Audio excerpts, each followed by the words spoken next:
दोस्तों, जय भीम, जय संविधान, जय लोकतंत्र, जय भारत। आज मैं पढ़ूंगी कॉन्स्टिट्यूशंस आर्टिकल 331 एंड 332। 331 आर्टिकल क्या बताता है उसके बारे में बात करूंगी, एंड 332 और 332 क्या बताता है। 331 Constitution's article says about 331st article, representation of the Anglo-Indian community in the House of the People. Representation of the Anglo-Indian community in the House of the People. Notwithstanding anything in Article 81. Notwithstanding anything in Article 81, the President may, if he is of opinion that the Anglo-Indian community is not adequately represented in the House of the People, nominate not more than 2 members of that community to the House of the People. इस community से 2 जो सदस्य हैं वो nominate किए जाएंगे president के द्वारा, राष्ट्रपति के द्वारा। तो इसकी बात की जा रही है।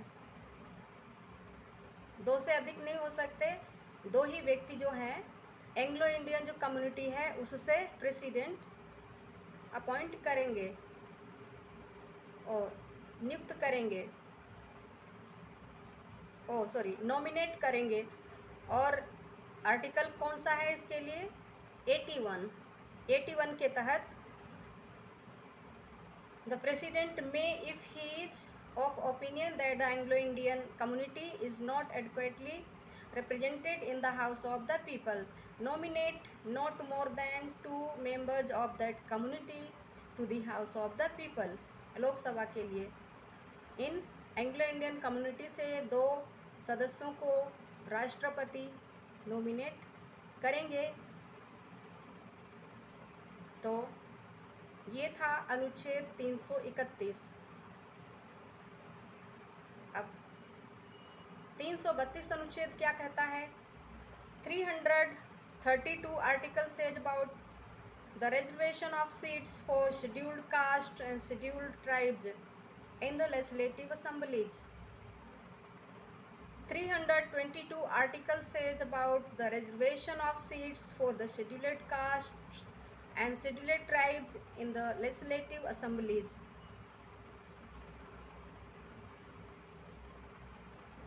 Legislative assemblies of the states.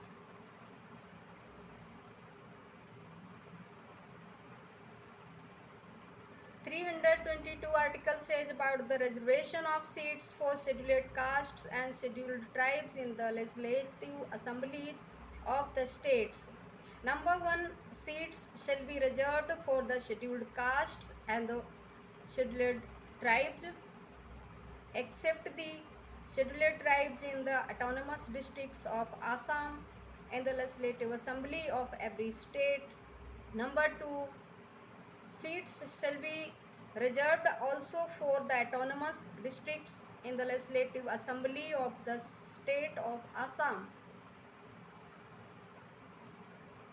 Number 3, the number of seats reserved for the scheduled castes of the scheduled tribes in the legislative assembly of any state under clause 1st shall be as nearly as may be the same proportion to the total number of seats in the assembly as the population of the scheduled castes in the state or of the scheduled tribes in the state or part of the state, as the case may be, in respect of which seats are so reserved bears to the total population of the state. Number 3A, notwithstanding anything contained in clause 3rd until the taking effect under the article 170 of the readjustment on the basis of the first census after the year 2026 of the number of seats in the legislative assemblies of the states of the Arunachal Pradesh, Meghalaya, Mizoram and Nagaland, the seats which shall be reserved for the scheduled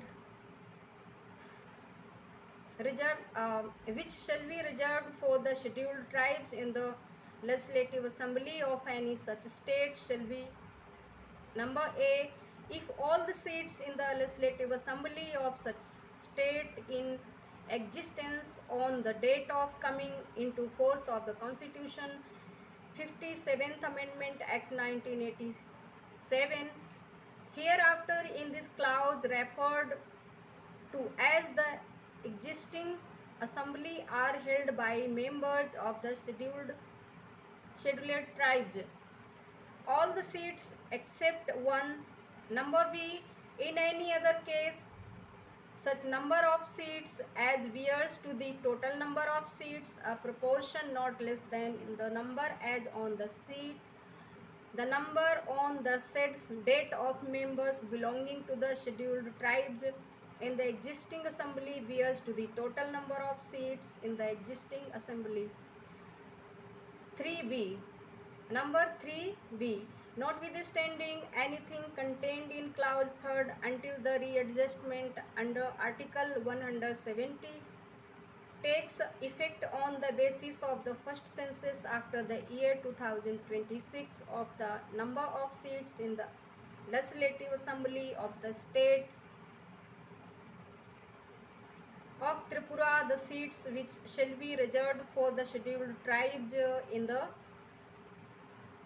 legislative assembly shall be such number of seats as bears to the total number of seats, a proportion not less than the number as on the date of coming into force of the Constitution, 72nd Amendment Act 1992 of the members belonging to the scheduled tribes in the legislative assembly in existence on the said date bears to the total number of seats in that assembly.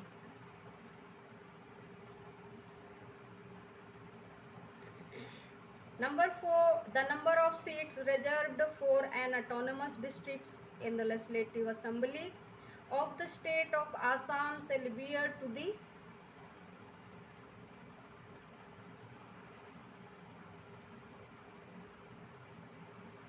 the total number of seats in that assembly, a proportion not less than the population of the district bears to the total population of the state. Number 5th, the constituencies for the seats reserved for any autonomous district of Assam shall not comprise any area outside that district. Number 6, no person who is not a member of scheduled tribes of any autonomous district of state of Assam shall be eligible for election to the legislative assembly of the state from any constituency of that district, provided that for election to the legislative assembly of the state of Assam, the representation of the scheduled tribes and non-scheduled tribes in the constituencies, including in the Bodoland territorial areas, district no notified and existing prior to the constitution of the Bodoland territorial areas district shall be maintained. अब मैं इसको हिंदी में पढ़ लेती हूँ क्या कहा जा रहा है।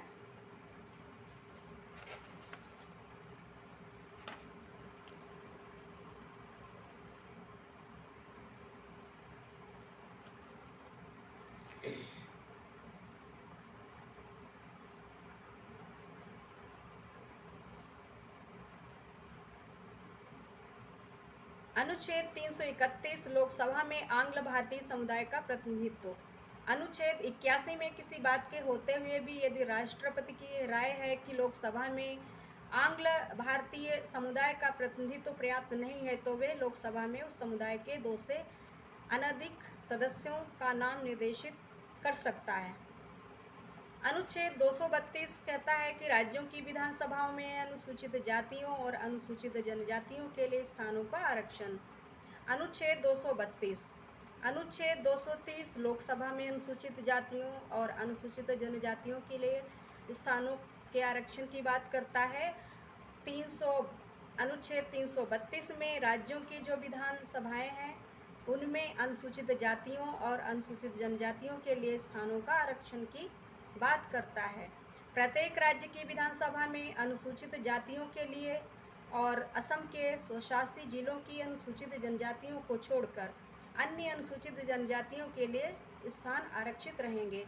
नंबर 2, असम राज्य की विधानसभा में स्वशासी जिलों के लिए भी स्थान आरक्षित रहेंगे। नंबर 3, खंड 1 के अधीन किसी राज्य की विधानसभा में अनुसूचित जातियों या अनुसूचित जनजातियों के लिए आरक्षित स्थानों की संख्या का अनुपात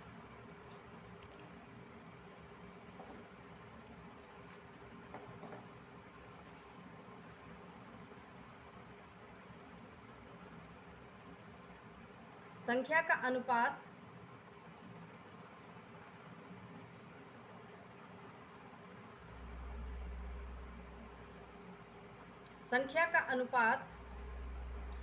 का अनुपात उस विधानसभा में स्थानों की कुल संख्या से यथाशक्य वही होगा जो यथास्थिति उस राज्य की अनुसूचित जातियों की अथवा उस राज्य की या उस राज्य के भाग की अनुसूचित जनजातियों की जिनके संबंध में स्थान इस प्रकार आरक्षित हैं।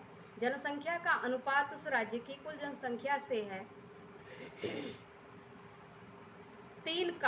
नंबर 3 का खंड 3 में किसी बात के होते हुए भी सन 2026 के पश्चात की गई पहली जनगणना के आधार पर अरुणाचल प्रदेश, मेघालय, मिजोरम और नागालैंड राज्यों की विधानसभाओं में स्थानों की संख्या के अनुच्छेद 370 के अधीन पुनः समायोजन के प्रभावी होने तक जो स्थान ऐसे किसी राज्य की विधानसभा में अनुसूचित जनजातियों के लिए आरक्षित किए जाएंगे वे नंबर का यदि संविधान 57वां संशोधन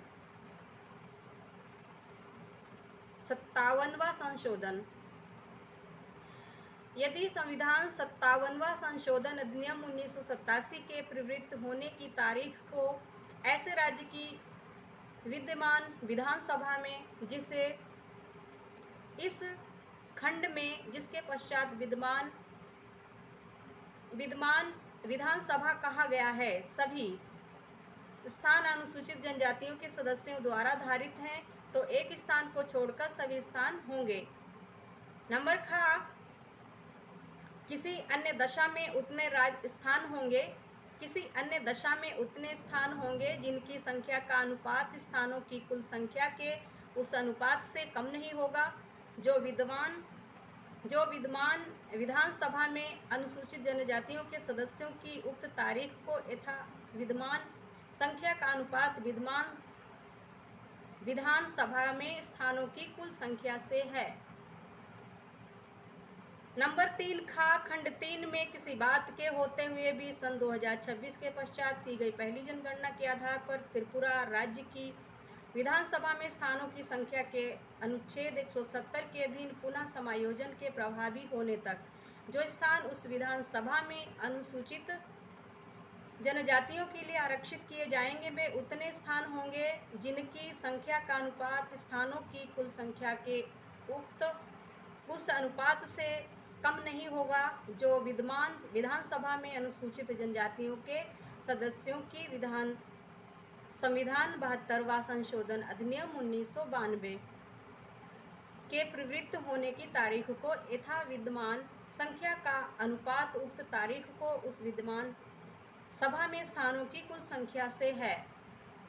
नंबर 4 असम राज्य की विधानसभा में किसी स्वशासी जिले के लिए आरक्षित स्थानों की संख्या का अनुपात उस विधानसभा में स्थानों की कुल संख्या के उस अनुपात से कम नहीं होगा जो उस जिले की जनसंख्या का अनुपात उस राज्य की कुल जनसंख्या से है।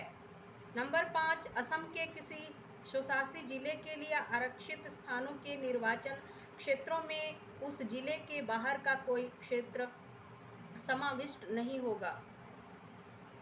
नंबर 6, कोई व्यक्ति जो असम राज्य के किसी स्वशासी जिले की अनुसूचित जनजाति का सदस्य नहीं है, उस राज्य की विधानसभा के लिए उस जिले के किसी निर्वाचन क्षेत्र से निर्वाचित होने का पात्र नहीं होगा। ठीक है। परंतु असम राज्य की विधानसभा के निर्वाचनों के लिए बोडोलैंड प्रादेशिक परिषद क्षेत्र जिले में सम्मिलित निर्वाचन क्षेत्रों में अनुसूचित जनजातियों और गैर अनुसूचित जनजातियों का प्रतिनिधित्व जो उस प्रकार अधिसूचित किया गया था और बोडोलैंड प्रादेशिक क्षेत्र जिले के गठन से पूर्व विद्यमान था, बनाए रखा जाएगा।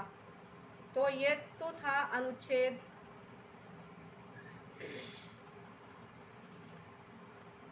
233 और 234।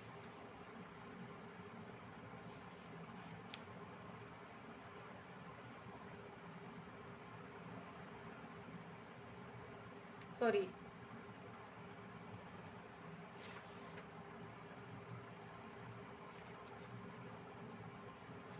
अनुच्छेद 231 और 232।